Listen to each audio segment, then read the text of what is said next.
When Emma Calloway found a bleeding stranger in her barn at 2 in the morning, she had a choice: call for help or become it. What she didn't know was that the man unconscious in her hay wasn't just anyone. He was worth $3 billion, and saving his life was about to cost her everything she'd worked for. If you love stories about ordinary courage in extraordinary moments, I'd be grateful if you'd subscribe. And I'm curious. Drop a comment below and tell me, where are you watching from today? The wind carried rain across the Montana plains as Emma Calloway locked her clinic at 2 a.m. She'd spent 4 hours monitoring a mare recovering from surgery, and exhaustion pulled at her bones. Her farmhouse sat at the edge of Riverside, population 3,200, where her grandfather had built his veterinary practice 50 years ago. She was halfway to her porch when she heard it, a crash from inside her barn. Emma grabbed her flashlight and approached slowly. The barn door hung open, swaying in the wind. Inside, a man lay collapsed between the stalls, face down in the hay. She rushed forward, training overriding fear. Blood soaked his torn suit. His hands were covered in cuts, glass glittering in the wounds. One hand stretched toward the door, the other clutched against his ribs. "Sir, can you hear me?" Emma found his pulse, weak but steady. He groaned, trying to lift his head. Blood matted his hair, streaming from a gash above his temple. "Don't move." "You're badly hurt." Emma assessed quickly. Head wound, possible broken ribs, deep lacerations. What happened? "Car." His voice was barely audible. "Someone ran me off the road. Ridgeline Pass. That was 15 miles from here. I need to call an ambulance." His hand gripped her wrist. "No." His eyes opened, gray and desperate. "No hospitals. They'll find me." "Who will find you?" "Please." He lost consciousness. Emma sat back, mind racing. Every instinct said call 911, but something in his fear felt genuine. And she was a doctor. Not for humans, but the principles were the same. She made her decision. It took 20 minutes to drag him to her clinic. Under bright lights, she could see the damage clearly. Head wound needing stitches, glass embedded everywhere, deep bruising across his ribs. Emma worked through the night. 12 stitches, extract glass, wrap his ribs. She used the same techniques her grandfather taught her, the same steady hands that had saved hundreds of animals. His watch caught the light. A Patek Philippe, worth more than her truck. Who was this man? As dawn broke, she checked his wallet for identification. The license read, James Hartfield, New York, NY. Emma's hands trembled. James Hartfield, billionaire CEO, corporate raider. The man who destroyed Morrison Agricultural 2 years ago. 30 Riverside families lost everything. Margaret Morrison's father died 8 months later, broken by shame and failure. And now he was unconscious on her exam table. Emma stared at him, this powerful man rendered helpless.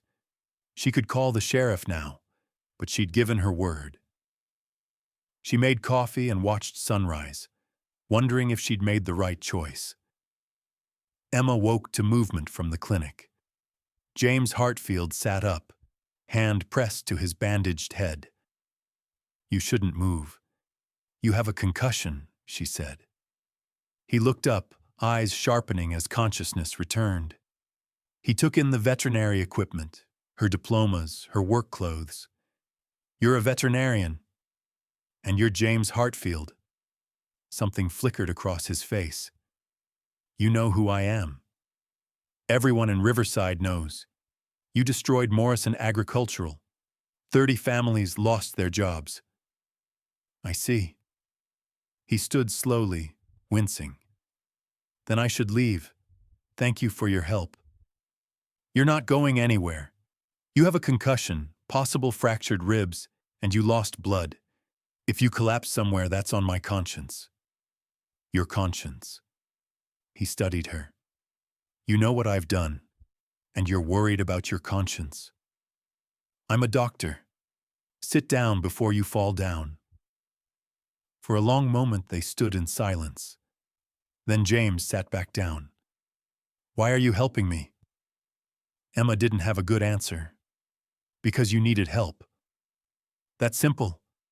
That's simple. His phone suddenly exploded with sound. Buzzing, ringing, notifications chiming. Emma glanced at the screen. 50 missed calls. 100 texts. Where are you? Sir, please respond. Security breach. Need confirmation. Helicopter en route. They're looking for you, Emma said. Yes. James's face went pale. Emma, listen carefully. When they get here, and they will, you never saw me. Whatever they offer, whatever they threaten, you know nothing.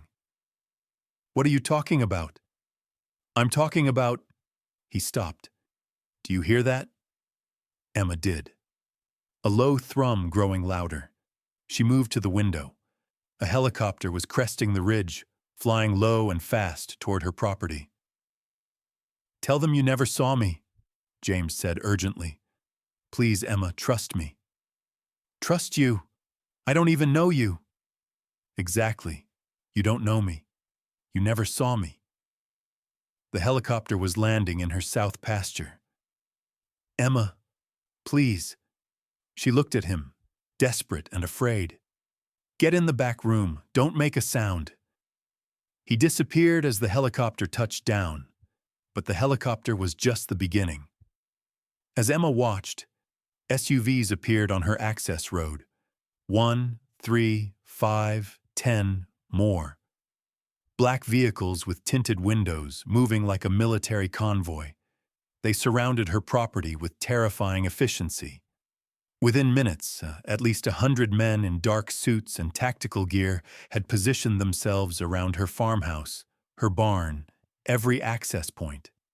Emma stood on her porch, frozen, as a woman in an immaculate gray suit approached. She was maybe 50, sharp features, eyes that missed nothing. Dr. Calloway? The woman's voice was professionally pleasant. I'm Victoria Nash, head of security for Hartfield Industries. I apologize for the intrusion. You're on my property without permission. Emma was amazed her voice didn't shake. We have reason to believe our CEO, James Hartfield, may have been in an accident in this area last night. His vehicle went off Ridgeline Pass around midnight. Have you seen anything unusual? Emma thought of James hiding 30 feet away. Just the helicopter landing without asking. Victoria's smile didn't reach her eyes. This is an emergency. Mr. Hartfield's safety is our concern. I'm sure you understand. I understand you've brought an army to a veterinary clinic. Standard executive protection protocol. Victoria stepped closer. Dr. Calloway, if you're harboring Mr. Hartfield, even with good intentions, you could be in danger. There are people who wish him harm. It would be safer if you cooperated fully. I'm a veterinarian, Ms. Nash, not a hotel. I haven't seen your CEO. Victoria studied her for a long moment. You know, I did research on the drive here. You're widowed. Business has been steady but not easy. The economy's tough on small practices. Hartfield Industries values community partnerships. If you were to assist us, say, by allowing us to search your property, we could discuss a consulting fee. $50,000 for your cooperation. The insult landed like a slap. Get off my property. Dr. Calloway, now, all of you. Or I'm calling the sheriff. Victoria's professional mask slipped, revealing something cold.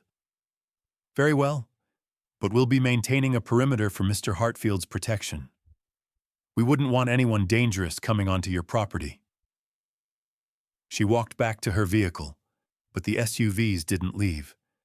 They pulled back to the edges of Emma's land, positioned at every road, every sightline. Her property had become a fortress. Emma returned to find James in the doorway, face grim. "I'm sorry. I didn't know they'd do this." "Who is Victoria Nash?" "Really?" "My head of security. She's worked for me 8 years." He moved to the window, staying out of sight. "This is excessive, even for her." "You think?" Emma's fear turned to anger. "There are 100 armed men surrounding my house. Something's wrong." James stared at his phone. Why would she mobilize this many resources, unless she knows it wasn't an accident? "What are you talking about?" "I told you someone ran me off the road. But Victoria's reaction, she knows someone tried to kill me, and she's treating you like you're either a suspect or an accomplice." Emma felt the room tilt. "This is insane. I need you to leave. Right now." "I can't. They're watching everything. If I walk out now, they'll know you lied to protect me. Victoria will tear your life apart." "My life is already being torn apart. Do you know what this looks like?" 100 men surrounding my house the day after I have a strange man here overnight?" James went still. Riverside is a small town. Very small. They'll talk. They're probably already talking. He closed his eyes. "I've made this worse." By noon, her phone started ringing. First Marjorie Chen at the feed store. "Emma, honey, is everything okay? Someone said there are security guards everywhere." "It's complicated. I'm fine." Second, her clinic assistant, Julie.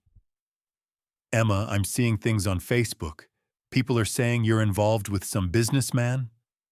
"Nothing's going on. I'll explain later." Third, Margaret Morrison. Emma stared at the name, thumb hovering over decline.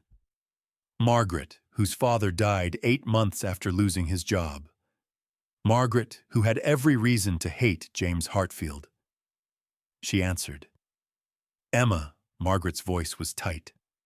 "I need the truth. Is James Hartfield at your house?" "Margaret, because there are news vans in town. Channel 5, Channel 8, CNN. They're saying Hartfield's security team has set up at a local property. Your property, Emma. So I'm asking again. Is he there?" Emma looked at James, listening. "I can't talk about this."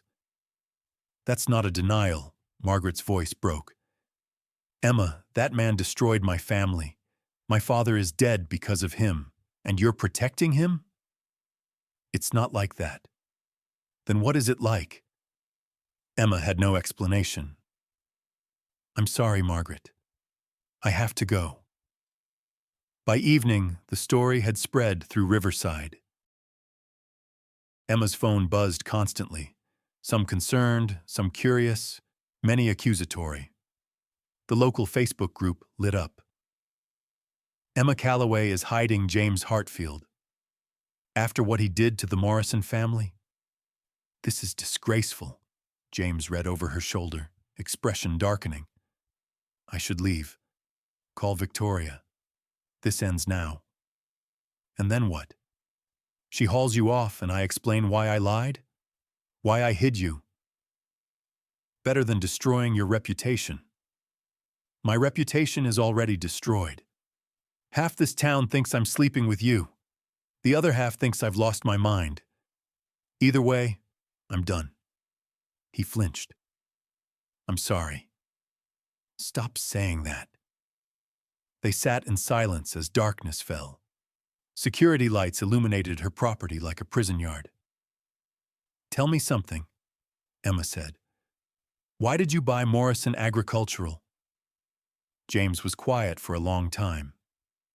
"Because it reminded me of home." "What?" "I grew up in Kettle Creek, 60 miles from here. My father worked the oil fields. Brutal work, minimum wage. When I was 27, the company shut down operations overnight. 300 families lost everything. Emma watched his face. My father couldn't handle it. The shame, the failure. He took his own life.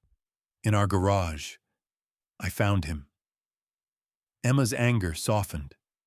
I'm sorry. I built my company on rage. I told myself I was protecting workers, forcing accountability. But I became what I hated. I started seeing businesses as numbers, not lives. Morrison Agricultural was profitable. I just didn't care. 30 families, James. I know their names. I know whose father died, whose marriage ended, whose kids had to leave. I know all of it. And I can't fix any of it. They sat in darkness. You asked why I'm helping you, Emma said quietly. I think it's because you were bleeding and afraid and alone. In that moment, you weren't James Hartfield. You were just a person who needed help. He looked at her. I haven't been just a person in 15 years. Maybe it's time you tried. His phone rang. Video call. Victoria Nash. I have to answer. He accepted. Victoria's face filled the screen. James, thank God. Where are you? Somewhere safe. Call off the security team. I can't until I know you're secure. Someone tried to kill you. How do you know it wasn't an accident? Victoria hesitated. Your brake line was cut. Forensics confirmed it. This was attempted assassination. James's face went blank. You found my car. In the ravine. You should be dead. The fact that you survived, disappeared, someone helped you. Someone in this area knows where you are. Until we identify them, you're both in danger. So you've turned a veterinary clinic into a military base? A veterinary clinic? Victoria's eyes sharpened. You've made contact with Dr. Calloway? James realized his mistake. She had nothing to do with this. But she knows where you are. James, bring her in. Let us protect you both properly. No, leave her alone. That's an order. With respect, you're injured and not thinking clearly. I'll give Dr. Calloway one more opportunity to cooperate. After that, I'll do whatever is necessary. The call ended. Emma and James stared at each other. She knows, Emma whispered. Yes. What do we do? James stood, moving to the window. We prepare for everything to get worse. Sunday morning, Emma dressed for church. Navy dress, silver cross, braided hair. She did this knowing it wouldn't matter, knowing judgment was already passed. But some routines were armor. James had left before dawn in a rental car, promising to fix this somehow. Emma didn't see how anything could be fixed. Riverside Community Church sat on Main Street. Emma had attended her entire life. Baptized, confirmed, married here. Her grandfather's funeral had filled these pews. As she pulled into the parking lot, every eye turned toward her. The walk to the church door felt like miles. Conversations stopped. Mrs. Henderson turned her back. Jim Parker looked right through her. Emma held her head high and walked inside. She took her usual seat, third pew from the back. The pew beside her, usually filled, remained empty. People filed in, filling every other space, leaving her sitting alone. Pastor Williams took the pulpit. He'd presided over her wedding, held her hand at Thomas's funeral. He looked at her now with pity or disappointment. Today's sermon is about choices. About doing what's right when the world tells us to do what's easy. Emma felt the words like stones. The Good Samaritan helped a stranger, but the Samaritan didn't have to weigh whether that stranger had hurt others, didn't have to consider past sins against present need. His eyes found hers. Sometimes our mercy toward one person causes pain to many others. The message was clear. She'd chosen wrong. After service, Margaret Morrison waited by the door. Behind her, a crowd gathered. "Emma." Margaret's voice was steady, but her eyes were red. "I need to hear you say it. You didn't know he was James Hartfield when you helped him." Emma stopped. "I didn't, not until after."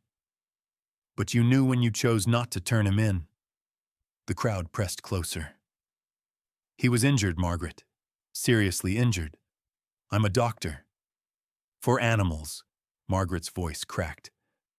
"My father worked for Morrison's 30 years, Emma, 30 years. When Hartfield shut it down, Dad lost everything. His pension, health insurance, his purpose. He died 8 months later of a heart attack. But we both know what really killed him. Shame. Failure.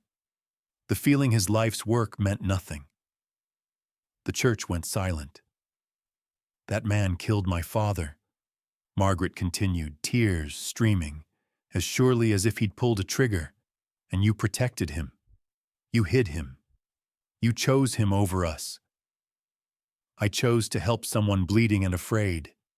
I didn't choose him over anyone." "Yes, you did." Patricia Morrison stepped forward. "You chose a stranger who has hurt this community over the people who've been your neighbors, your friends. That's exactly what you did." "I couldn't just let him die." "Why not?" Bill Harrison from the hardware store. "After what he's done, why didn't you just let nature take its course?" Emma looked at the angry, hurt, betrayed faces. People she'd known her whole life. "Because that's not who I am. I don't choose who deserves help based on their past. I just help people who are hurt. That's all this was." "Then you made the wrong choice," Margaret said flatly. She walked away. Half the congregation followed. Emma stood alone in the doorway. Pastor Williams touched her shoulder. "Emma, I know your heart was in the right place. But," he sighed, "but sometimes good intentions hurt people anyway. Prepare yourself. This isn't over." Emma returned home to find a notice on her clinic door. "Business License Review Hearing. Riverside County Board. Complaint. Professional misconduct. Hearing. Friday, 10 a.m. If she lost her license, she lost everything. Her phone rang. Unknown number.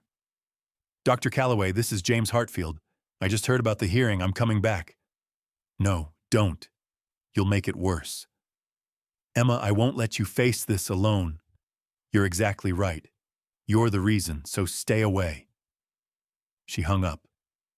Then an email from Julie. "Emma, I'm so sorry. My husband says if I keep working for you, people will stop coming to his store. We can't afford that. I have to quit." Emma sat at her kitchen table and finally let herself cry. 3 days before the hearing, James showed up driving a rental truck. No helicopter, no security. Just him, exhausted and older looking. Emma almost didn't let him in. "I told you not to come. I couldn't stay away while you face consequences for helping me. Your being here makes it worse. It can't get worse. Your clinic lost 60% of its clients. Your assistant quit. The feed store won't deliver. People cross the street to avoid you." He held up a folder. "I did this. I have to fix it. You can't fix small-town judgment with money. I'm not offering money.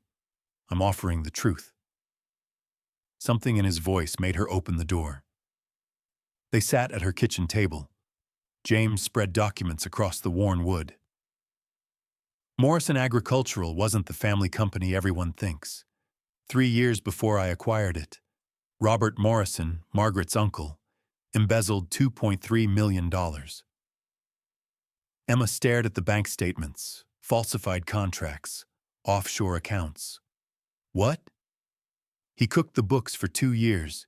created fake contracts, inflated expenses. By the time I considered buying, it was bankrupt. The Morrison family didn't know. Why didn't you tell anyone? James's laugh was bitter. Because Robert's brother, Margaret's father, David, didn't know. He was innocent. If I'd exposed Robert, the whole family would have been destroyed by association. Their reputation, standing, everything. So you took the blame. I told myself I was being merciful. Better for one stranger in New York to be hated than for the Morrison family to tear itself apart. David Morrison could at least keep his dignity. Did he know before he died? No. I made sure of it. James gathered the papers. I've spent 2 years being the villain because it seemed kinder. But now you're being punished for showing me basic kindness. I'm telling them the truth at your hearing. All of it. Emma should have felt relief. Instead, dread. James, this will destroy the Morrison family worse than before. Margaret loved her father. Finding out her uncle betrayed him is the truth, and the truth is what you deserve. They sat in silence. Why did you really come back? Emma asked. You could have sent lawyers. You didn't have to be here. James was quiet. Because you looked at me that night and saw someone worth saving. Not my money or power. Just me, bleeding and afraid. I can't remember the last time someone did that. I can't remember the last time someone saw me as just human. The space between them felt charged. I was wrong about Morrison Agricultural. Maybe exposing Robert would have been more honest. But I was trying to do the right thing. I failed. I still cost jobs, hurt families, but I was trying. He looked at her. You helped me despite every reason not to because you believed in doing the right thing. That's rare. That's worth protecting. I'm not sure the county board will agree. Then I'll make them understand. Her front door burst open. Margaret Morrison stood there wild-eyed, holding papers. Is it true?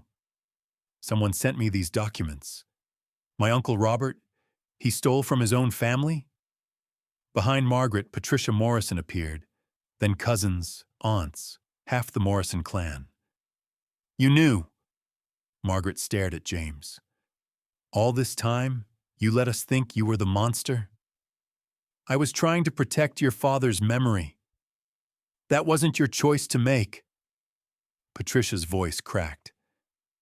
My husband died thinking he'd failed, thinking the business collapsed because he wasn't good enough. You could have told him the truth. If I had, he would have known his brother betrayed him. I thought I was sparing him that pain. That wasn't yours to decide. Margaret stepped forward. You don't get to play God with people's lives. You're right. You're absolutely right. I made a choice that seemed kind, but it was arrogant. I should have trusted your family with the truth. And now what? Margaret's eyes filled with tears. Now we find out my uncle was a thief, that he destroyed his brother's life's work, that everyone we blamed was actually trying to protect us. How do we live with that? Emma stepped forward. Stop, all of you, please. Everyone turned. James made a choice, maybe wrong, but he made it trying to protect your family. And yes, maybe that was arrogant. But standing here in my kitchen, tearing each other apart? This doesn't honor your father. It doesn't fix anything. It just creates more pain. So what do we do? Margaret asked. Emma had no answer. Sheriff Tom Bradshaw's cruiser pulled up, lights flashing. He stepped out with a grim expression. James Hartfield, I need you to come with me. There's been a development. He held up an evidence bag containing a brake line. This was cut. Someone tried to murder you, and we believe they're still in Riverside, and that they know you're here. The room went cold. Emma sat in Sheriff Bradshaw's office while technicians processed her property. James was in the next room giving his statement. Through the wall, she could hear his voice, steady and detailed. Bradshaw returned with coffee. "You doing okay? Am I in trouble? For helping an injured man? No, but you're caught in something bigger." He sat heavily. "We found Hartfield's vehicle in the ravine. Brake line severed cleanly, professional job. Attempted assassination. Who would want to kill him?" "That's what we're figuring out. Mr. Hartfield has concerns about his head of security." Bradshaw paused. "When Victoria Nash came to your property, did she do anything unusual?" Emma thought back. "She tried to bribe me. 50,000 to cooperate." "Cooperate how?" "Let her search my property. Tell her where James was." Bradshaw wrote this down. "Anything else?" "She seemed intense, angry I wouldn't help, and the security perimeter was excessive, wasn't it?" "That's what I thought too." "Emma, go home. Lock your doors. Don't talk to anyone from Hartfield Industries except through my office." She nodded. When they released James, he was on his phone, voice tight with fury. "Victoria, I don't care what protocols say. You're suspended. Turn operations over to Marcus and—" He stopped. "What do you mean you can't reach Marcus?" Emma watched his face go pale. "When was the last time anyone saw him?" He hung up. "Marcus Delgado, my second in command. He's been missing 6 hours. He was investigating the brake line, and now he's gone." Sheriff Bradshaw was already moving. "Get in the cruiser. Both of you." They raced to Emma's property to find fire trucks, ambulances, half the town gathered. Her barn was engulfed in flames, fire shooting 50 feet into the sky. Emma stumbled out, legs barely holding her. "No, no, no, no!" Fire Chief Dan Reeves caught her arm. "Emma, I'm sorry. We got here fast. The house is safe, but the clinic—" She watched her grandfather's legacy burn. The equipment from 1973, the exam table where she'd done her first surgery at 12, photos on the walls, decades of memories turning to ash. James stood beside her. Emma broke. Not tears, something deeper. A sound from her throat that didn't feel human. "I saved your life," she said hollowly, watching flames. "And it cost me mine." Bradshaw appeared, soot on his face. "Arson. Accelerant used, gasoline, started in the clinic." "Emma, this was deliberate." "Who would do this?" "Someone who wants to erase evidence. Someone who knew Mr. Hartfield was here." Bradshaw looked at James. "Someone in your organization." James's phone rang. He answered without checking. "What?" "James, it's Marcus." The voice was weak. "They got me. I'm at the old Morrison Agricultural Warehouse on Route 12. Victoria knows everything. She cut your brake line. She's been embezzling for years. You were getting close. She's coming for you. Don't trust anyone." The line died. Bradshaw was calling for backup. "That warehouse is 20 minutes out." "No." James's voice was hard. "She'll run if she sees police. Let me go in first. Wire me, send deputies, but let me confront her." "Mr. Hartfield, that's not procedure." "That's not a request. This is my fault. I'm ending it tonight." Emma grabbed his arm. "James, don't. Let the police handle it." He looked at her. "I can't hide while others clean up my messes anymore. I've spent 2 years doing that. It ends now." The old Morrison Agricultural Warehouse sat abandoned on Route 12. Windows broken, weeds everywhere. James wore a wire, deputies positioned in darkness. Emma had insisted on coming. She watched from the sheriff's vehicle as James approached alone. Victoria Nash stepped from shadows. Even from distance, Emma could see she was different. Professional mask gone, suit rumpled. She held a gun. "Hello, James." "Victoria, where's Marcus?" "Inside. Alive for now. That depends on what happens next." "You tried to kill me." "I tried to solve a problem." "You were getting too close. 15 million moved through accounts you'd stopped monitoring. I thought I had more time." Victoria's smile was bitter. 20 years I worked for your father. Then you. 20 years of loyalty. And what did I get? A salary while you made billions. I earned that money. You stole it. I took what I deserved, and I would have gotten away with it if you died like you were supposed to. She raised the gun. But you survived. Someone helped you. I couldn't let that loose end exist. So you burned Emma's clinic, tried to erase evidence, tried to send a message, but you came back for her. Why? She's nobody. She's someone who showed me kindness when I had nothing to offer. That's more than you ever did. Victoria laughed. Kindness. James, you've always been naive. Everyone wants something. Emma wanted to play hero. I wanted security. Neither of us is noble. You're wrong. Emma risked everything to help a stranger. She lost her reputation, her business, her peace. She did it because it was right, not for gain. And look where it got her, burned out and broken. No, look where it got me. James stepped forward. I spent 15 years building walls, trusting no one, treating kindness like a transaction. Emma showed me I was wrong, that some people still choose compassion. You can't understand that because you've never done it.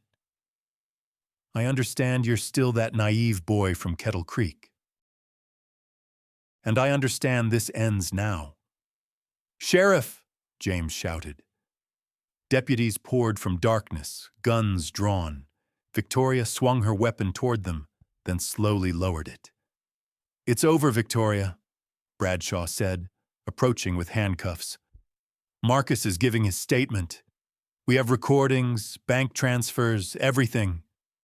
They led her away. Marcus emerged, battered but walking. Emma climbed out and walked to James. He stood in the broken parking lot, looking lost.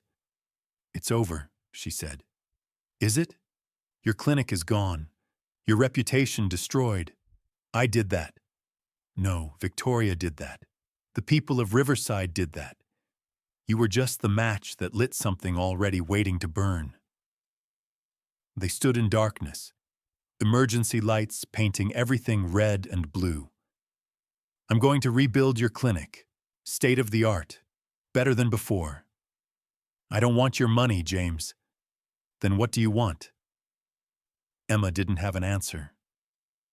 The hearing happened 3 days later as scheduled. Emma sat at a folding table wearing her navy dress. This time she wasn't alone. James sat beside her with 2 lawyers. The room was packed. News cameras lined the back. The story had gone national. County Board Chairman Paul Hendricks called the session to order. "Dr. Calloway, you've been accused of professional misconduct. Do you have a statement?"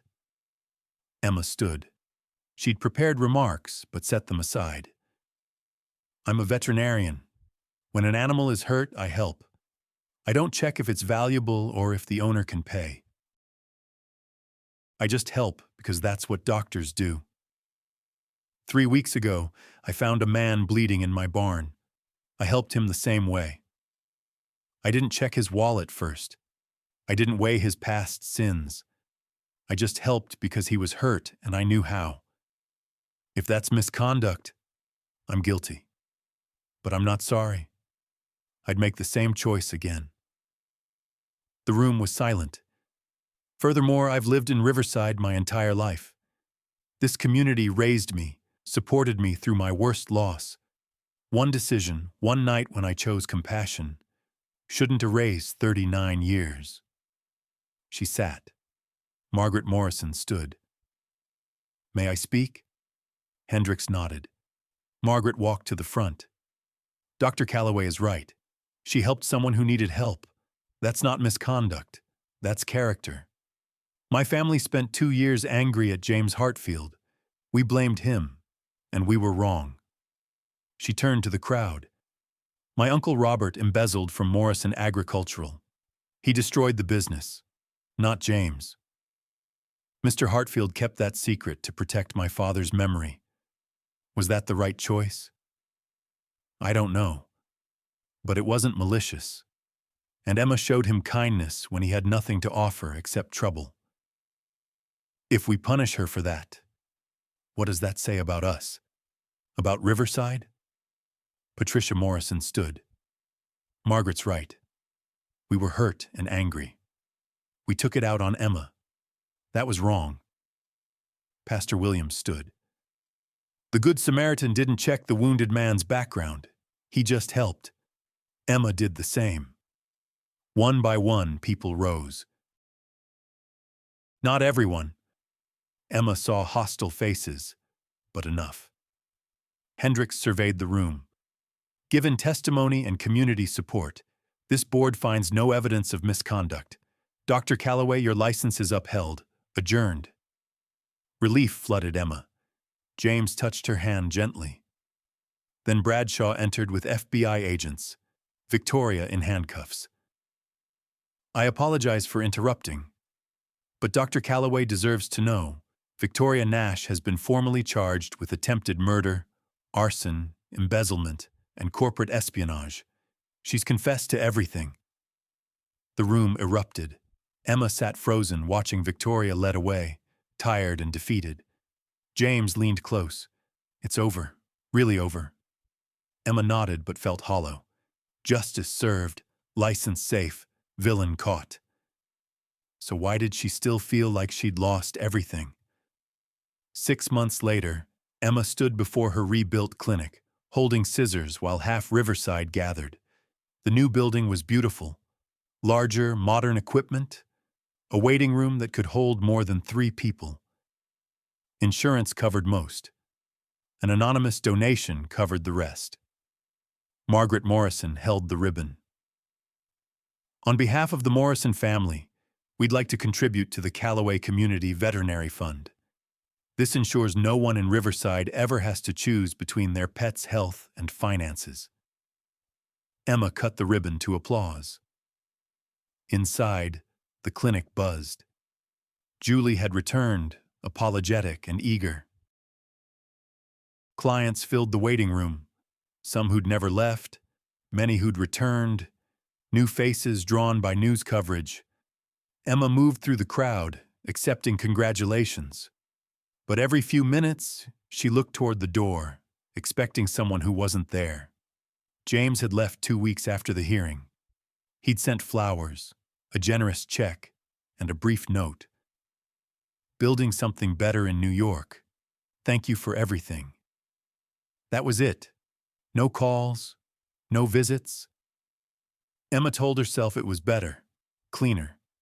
Their lives had collided by accident, created chaos, now separating back to normal orbits. It was logical, reasonable. So why did it feel like loss? Emma? Marjorie touched her arm. You okay? You look 1,000,000 miles away. Just tired, long day. Well, the clinic looks wonderful. Your grandfather would be proud. Emma smiled, but it felt fragile. As the crowd thinned, Emma stepped outside for air. The Montana sky painted itself gold and purple. The kind of sunset that made you believe in beauty after ugliness. It's something, isn't it? Emma turned to find James Hartfield leaning against her porch railing, watching the sunset. She stared. What are you doing here? I wanted to see it. What rose from the ashes, literally. He gestured to the clinic. The donation was too much, James. It wasn't a donation. It was restitution. One I can never fully repay. He turned to face her. Emma, I've spent 6 months in New York, trying to rebuild my company into something better. We're doing sustainability consulting now, helping agricultural communities modernize without destroying their identity. We have projects in Wyoming, Montana, Nebraska. That's good, I'm glad. I've been thinking about opening a regional office, somewhere central, somewhere I could actually live part-time instead of visiting. Where were you thinking? Here, Riverside.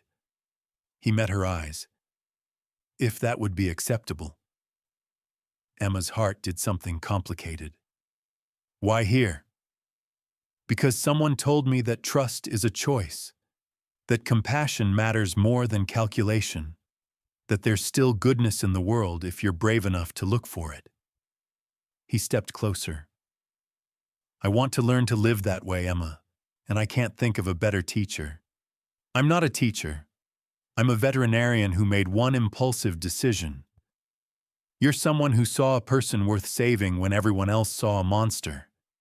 That's not impulsive. That's courageous. That's the kind of person I want in my life. He paused. If you'll tolerate my presence occasionally. Emma looked at him. This complicated man who'd stumbled into her barn bleeding and changed everything. He'd cost her peace, reputation, her clinic. He'd also shown her she was braver than she'd believed, stronger than she'd known. Occasionally might be tolerable, she said softly. James's smile was genuine, full of something that looked like hope. Then I'll try not to need medical attention too often. See that you don't. I prefer my patients with 4 legs. He laughed. That sound she'd heard only once before, in the darkness when everything was falling apart. It sounded different now.